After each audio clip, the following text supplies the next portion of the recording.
nein, wer ist... Tupac? Was geht ab? Tupac? Ich bin nicht Tupac, ich heiße Paco, Mann. Ach so, tut mir leid. Kein Problem. Senior Schnabel! Hermanos, hier, bitteschön. Guten Abend, Herr Hola. Marquez. Schönen ersten Advent. Hola, hola. Hola. Schon der erste Advent. Guten Tag, der Herr. Ich kenne Sie doch von die Vespucci Park. Genau, Herr Morales, wie geht's Ihnen? Mir geht's wunderbar. Was ist denn hier los eigentlich? Ich habe gehört, hier gibt es eine Versammlung. Eine Demonstration. Und was macht die Polizei hier? Das war ja klar, dass die Polizei schon wieder nichts macht.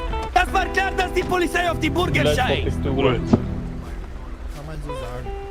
Das war nie anders und das wird niemals anders sein. Die Polizei wird immer, die Regierung wird immer darauf scheißen, wie die Bürger denken. Die Regierung scheißt auf uns alle. Hauptsache, die Leute, die oben sind, werden die Tante Carlos. vorgestoppt. Bitte beruhigen Sie sich, Sie können gleich sich